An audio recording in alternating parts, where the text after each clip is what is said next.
Bonjour, lecture du livre La suprême intention de Deverne Franck, édité à Neuchâtel en 1970. Chapitre 12. Nous continuons, et nous continuerons jusqu'au bout du livre, à être centrés sur son point de vue à lui. Quelle eau vive jaillit de cette expérience-là. Vivre à la source même de toute chose, le cœur du Père. Tant que nous ne sommes pas arrivés à ce point de vue paternel, nous ne pourrons jamais nous rendre compte à quel point nous vivons avec le complexe du salut, comme si l'idée maîtresse de Dieu, sa préoccupation principale, était centrée sur le calvaire et le plan de notre délivrance. Il va de soi que la croix est au centre du plan divin de la rédemption, et nous ne voudrions pour rien au monde en minimiser l'importance. Mais maintenant que nos yeux se sont ouverts sur toute l'étendue du dessein du Père, nous voyons au-delà de la croix la suprême intention de Dieu pour son Fils, et c'est cela qui devient central et détermine tout le reste. Cependant, de peur que quelqu'un ne s'imagine que nous passons légèrement sur la chute et la terrible rébellion de l'homme contre Dieu, nous allons examiner maintenant comment le Père s'est comporté avec Satan et avec l'homme pécheur. Nous verrons alors le rapprochement entre la rédemption et le dessein éternel. Il y a un peu plus de 8 ans, nous avions un manuscrit prêt pour l'imprimerie. Or, une partie de sa substance paraissait à l'époque tellement révolutionnaire au milieu fondamentaliste que nous décidâmes de surseoir à sa publication. Mais quelle ne fut pas notre joie de découvrir un jour qu'un livre qui venait de paraître sous la signature de Watchman Nee, La vie chrétienne normale, examinait précisément ces aspects de la vérité que nous avions sur le cœur et que nous allons présenter ici. Il y a dans cette circonstance un encouragement pour tous. Dans le champ de Dieu, la vérité paraît dans un sillon ou dans un autre, peu importe où, pourvu qu'elle soit manifestée. La seule condition, c'est que la semence soit plantée au temps convenable, dans une terre bien préparée. Avec Watchman Nee, nous l'avons dit et répété, la rédemption est assez grande, elle est assez admirable pour occuper une place considérable dans notre vision. Mais Dieu nous fait savoir qu'il n'entend pas nous voir mettre tout dans la rédemption, comme si l'homme avait été créé pour être racheté. Il est certain que la ligne droite du dessein de Dieu a été rompue par une tragédie qui a ouvert un abîme sous nos pieds, et que l'expiation est un remède béni grâce auquel nos péchés ont été effacés et notre restauration assurée. Mais une fois que nous sommes arrivés là, il reste une œuvre à faire pour nous faire entrer en possession de ce qu'Adam n'a jamais possédé, et pour donner ainsi à Dieu ce que son cœur désire, car Dieu n'a jamais renoncé à son dessein qui est représenté par cette ligne droite. Voir le schéma. Les croyants sont enclins à laisser l'œuvre divine de restauration rejeter dans l'ombre la réalisation que Dieu a en vue. Nous devons absolument voir ces deux aspects à leur place respective. À cause de ses tendances malsaines à tout rapporter à lui-même, l'homme a été plus réceptif à ce que Dieu a fait pour lui qu'à ce qu'il est destiné à être pour Dieu. La présente leçon met en évidence les deux aspects de l'œuvre de Dieu. 1. Par la croix, l'œuvre du diable a été détruite et notre rédemption a été assurée, ainsi que notre délivrance de l'esclavage du péché et des effets de la chute. 2. Par la croix, la possibilité a été rendue à l'homme de vivre pour réaliser la suprême intention de Dieu. Sur le tableau noir, nous avons représenté, de X à Y, le chemin de la rédemption par la croix, et de Y à Z, la foi céleste où nous portons du fruit par lui. Examinons maintenant les fonctions curatives du sang et de la croix, ces deux aspects de la vérité ayant tous deux un caractère curatif.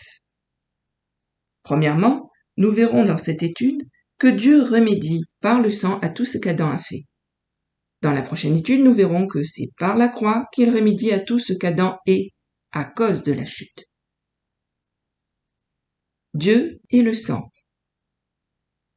C'est un jour admirable que celui où nous découvrons ce que le sang signifie pour Dieu et dans quel domaine il le destine à déployer ses effets.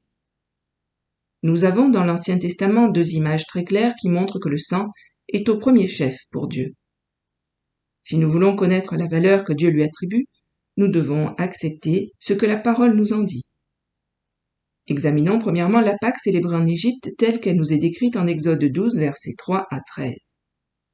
Par ordre divin, le sang devait être mis sur le linteau et sur les 2 montants de la porte, tandis que la chair de l'agneau devait être mangée à l'intérieur de la maison.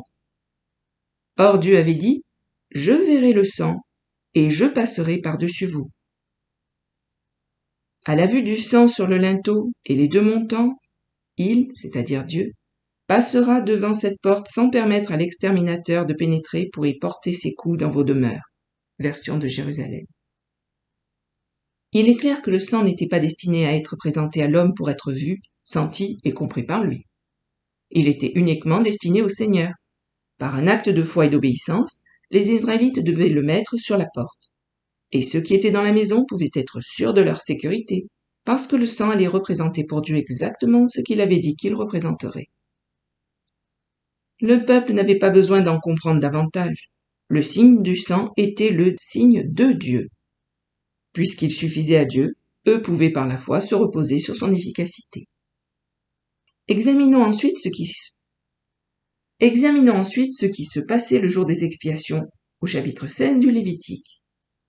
Nous y apprendrons quelque chose de plus.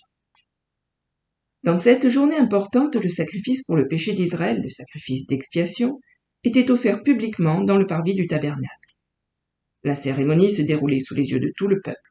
Mais le sang du sacrifice était emporté dans le lieu très saint pour être aspergé 7 fois par le souverain sacrificateur devant l'Éternel. C'était là aussi une transaction passée entre Dieu et le souverain sacrificateur, et elle s'effectuait loin des regards du peuple qui devait en bénéficier. Du commencement à la fin, la procédure avait été arrêtée par Dieu. Le souverain sacrificateur, type du Seigneur Jésus, dans un acte d'obéissance, accomplissait une expiation. Et le peuple croyait que cet acte signifierait exactement ce que Dieu avait dit. Nous comprenons par ces 2 rites que le sang était offert en exécution d'un commandement de Dieu. L'entendement humain n'avait pas à se préoccuper d'en saisir le sens, et le cœur humain n'avait pas à s'inquiéter de ce qu'il pouvait représenter. Tout ce que l'homme avait à faire, c'était d'obéir et de croire à la promesse que Dieu attache à l'accomplissement de ce qu'il ordonne. Il avait déclaré que le souverain sacrificateur ferait ainsi l'expiation. La question était donc tranchée. Certaines personnes sont parfois victimes d'un sentiment incurable de culpabilité à propos d'un péché qui leur apparaît plus grand que le sang de Christ. Ce qui cloche chez ces gens-là, écrit Watchman Nee, c'est qu'ils ont besoin d'une sensation. Ils s'efforcent de sentir la valeur du sang et d'apprécier subjectivement ce qu'il représente pour eux. Mais nous ne pouvons pas nous comporter ainsi. Le sang n'a rien à voir avec nos sensations. Il est destiné avant tout à être vu par Dieu. À nous ensuite d'accepter qu'il soit satisfait. Fin de la citation. Nous voici ramenés à la question de la souveraineté de Dieu. Tant que nous n'aurons pas pris sa parole et sa pensée au pied de la lettre, sans soulever la moindre objection ou émettre le moindre doute, nous serons privés de toute assurance et resterons dans le désarroi. Il ne peut pas rendre sa révélation claire tant qu'il subsiste un sujet de controverse, une demande de preuves complémentaires susceptible d'être vue ou sentie. Dieu a le droit de gouverner à son gré la vie spirituelle du croyant et d'en disposer à sa convenance. Une foi indéflectible en sa promesse concernant l'expiation et la stricte obéissance à la vérité connue, ces 2 choses ont la priorité absolue. Ensuite seulement nous comprendrons ce que Dieu a en vue. L'homme est enclin à prendre des raccourcis qui le laissent bientôt éperdu et plein de questions. Dieu ne remet l'enfant prodigue sur la voie céleste que lorsqu'il revient spontanément et s'écrie « J'ai péché contre toi ». Coupable, condamné par sa conscience, il lui faut autre chose quand il regarde en arrière que de meilleurs sentiments. Il a besoin de pardon pour ce qu'il a fait. À l'âme pénitente, le sang est révélé comme le fondement juridique du pardon. Elle n'a pas besoin de savoir comment ni pourquoi. Elle accepte ce que la Bible dit de Jésus. En lui, nous avons la rédemption par son sang, la rémission des péchés. Éphésiens 1,7, on trouve aussi l'idée semblable en Colossiens 1,14. À la fois une crise et une purification continue. Puisque le sang donne pleine satisfaction aux justes exigences de Dieu, le croyant dit Amen. La crise par laquelle nous sommes justifiés par son sang, selon Romains 5,9, est comme le franchissement d'un portail. Ainsi donc, frères, puisque nous avons, point de suspension, une libre entrée dans le sanctuaire, point de suspension, approchons-nous. Hébreux 10, versets 19 à 22. Nous ne sommes pas sauvés sur une certaine base pour que la communion soit maintenue sur une autre base. Le sang assure une purification continue. Si nous marchons dans la lumière comme il est lui-même dans la lumière, nous sommes mutuellement en communion et le sang de Jésus-Christ, son Fils, nous purifie de tout péché. 1 Jean 1,7. La crise se produit lorsque vous qui étiez autrefois éloignés, vous avez été rapprochés par le sang de Christ. Pour pouvoir vivre avec lui dans le lieu très saint, nous avons besoin d'une purification quotidienne.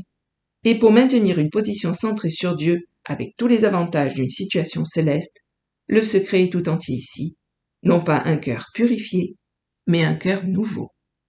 Peut-être allez-vous être surpris, mais savez-vous qu'en réalité il n'est pas scripturaire de parler de cœur purifié par le sang? Cette formule a été enseignée depuis si longtemps et si fidèlement qu'on peut se sentir bousculé spirituellement en apprenant que l'idée vient d'une interprétation superficielle d'Hébreux 10, verset 22. Approchons-nous avec un cœur sincère, dans la plénitude de la foi, les cœurs purifiés d'une mauvaise conscience et le corps lavé d'une eau pure. Convaincu depuis bien des années que cet enseignement essaie d'attribuer au sang une action qu'il n'a jamais été destiné à accomplir, j'ai été encouragé en découvrant que Watchman Nee est des plus catégoriques dans le traitement de cette question. Citation.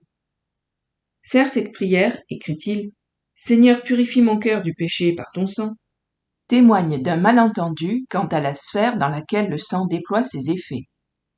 Le cœur, dit Dieu, est désespérément malin.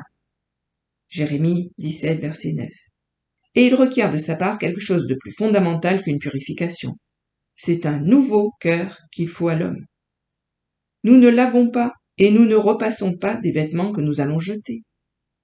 Comme nous le verrons bientôt, la chair n'est jamais destinée à être purifiée. Elle doit être crucifiée. L'œuvre de Dieu en nous doit être quelque chose d'entièrement neuf. Je vous donnerai un cœur nouveau et je mettrai en vous un esprit nouveau. Ézéchiel 36, verset 26. Fin de citation. Il y a une différence entre voir le sang sous son aspect purificateur et le voir comme satisfaction légale pour Dieu. Le sang n'est pas destiné à traiter le péché d'une manière subjective. Son rôle est tout objectif. Il doit être vu par Dieu sur les montants de la porte du cœur. Le texte des Hébreux, relatif à l'œuvre du sang, fait allusion au cœur, mais en réalité, c'est de la conscience qu'il s'agit. Le passage « les cœurs purifiés d'une mauvaise conscience » signifie autre chose que la purification du cœur. En note, la version anglaise suivie par Darby traduit « quant au cœur aspergé », qui est le sens premier du terme original. Le passage signifie que quelque chose s'interpose entre Dieu et moi, me donnant une mauvaise conscience chaque fois que je cherche à m'approcher de lui. Cette réaction de la conscience est un constant rappel de la barrière du péché. Mais je vois dans la parole de Dieu que le sang a été versé pour mon pardon. Quand je crois et accepte ce que le sang signifie pour Dieu, ma conscience est purifiée et ce sentiment de culpabilité disparaît. Beaucoup de chrétiens ont essayé de purifier la vieille nature, la chair ou l'impureté de la vie. Mais c'est la mort et non la purification qui est la réponse de Dieu à la déchéance de l'homme. Dieu met le vieil homme tout entier dans le sépulcre. Quelle bénédiction de voir des croyants naguère induits en erreur et qui avaient témoigné de la purification qu'ils avaient reçue par le sang, délivrés finalement par la vérité de la mort sur la croix. D'autres n'ont jamais trouvé ce chemin de la mort par la croix et ont connu déception et désarroi parce que le vieil homme refusait d'être purifié. Le seul remède de Dieu pour lui est la mort. Dieu ne nous demande pas de croire en quelque chose qui ne donne rien. Nous ne pouvons pas nous convaincre longtemps que le sang nous a purifiés quand le vieil homme persiste à s'affirmer avec ses passions impures. Mais notre foi peut se reposer en toute sécurité sur le fait que Dieu a accepté l'aspersion du sang. Notre conscience est limpide. Nous avons été lavés par l'eau pure de la parole. Seconde note, dans Éphésiens 5, verset 26, la version anglaise confirmée par Luther en allemand et suivie par Darby en français traduit « le lavage d'eau par la parole ». Si nous vivons et marchons dans la lumière, nous sommes en communion et le sang de Jésus-Christ, son Fils, nous, entre parenthèses notre conscience, purifie, entre parenthèses continuellement, de tout péché et de toute culpabilité. 1 Jean, chapitre 1, verset 7, Nouveau Testament amplifié. Parenthèse de DFF. Fin du 12e chapitre. La suite de cette lecture dans une prochaine vidéo. À bientôt. Merci. Au revoir.